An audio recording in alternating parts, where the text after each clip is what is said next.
just to make sure that the war and posse has always got the latest and best information.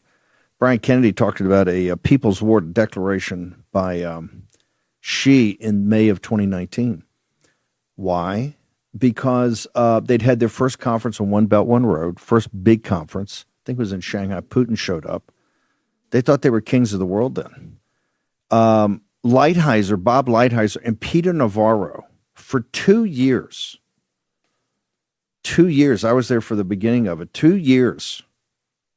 Laid out the most definitive deal that would have integrated the Chinese Communist Party's economy into the world economy and taken away of what Peter Navarro says the 7 original sins, the excess capacity that they used to drive down prices, the labor issues, all of it, environmental issues, all of it, financially, integrate.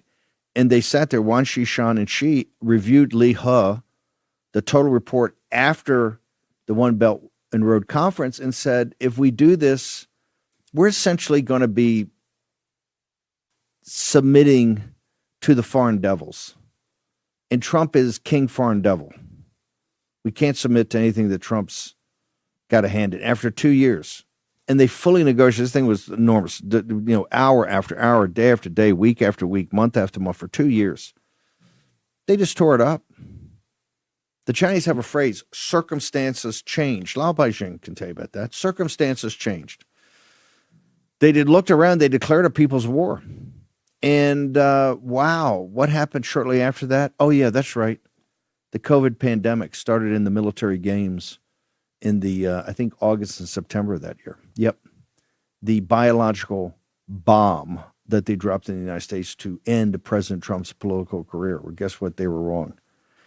I can't emphasize enough geostrategically how they are trying to do a pincer move. This is why we're cleaning them out in Central America, in the Caribbean, in the Gulf of America, in Venezuela, in Latin America. Hello, Brazil. Lula's their business partner. Got to get to that. They've tried to surround the United States, and they tried biological warfare. They're in chemical warfare. That's what fentanyl is. Fentanyl is just opium war 2.0. They've reversed the reverse opium war to kill Americans, more Americans every year than in Vietnam. And now in Canada. And just a note to all the patriotic Canadians, particularly people in Alberta and those western provinces, you're not, if Carney and these globalists in Canada think they're going to sell out the United States and expose the United States on its northern border and expose us on NORAD and the Arctic to the Chinese Communist Party, you have another thing coming.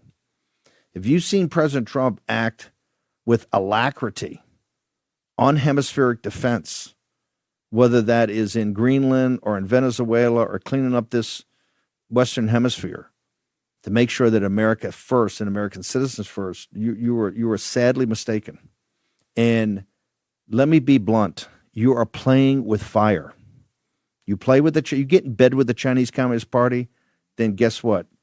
People now say, hey, they made a decision. They're in bed with the Chinese Communist Party, and you will rue the day that you did that.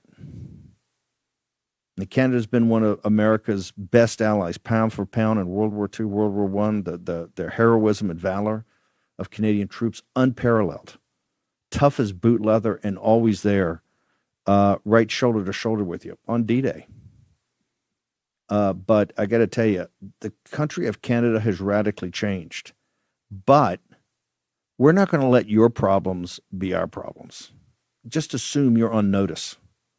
This is very serious. I knew this was going to be very serious because I could see the direction you were going. And you look at beta males like Carney, they're the most dangerous. White beta males like Carney are some of the most dangerous people in the world, like these white progressive women, the Karens, some of the most dangerous folks on earth. Okay? They'll get you in more trouble. Well, the United States is not going to get in trouble on the, and particularly in the Arctic, because if you think President Trump's moving with alacrity and urgency in Greenland, I don't think you've seen nothing yet.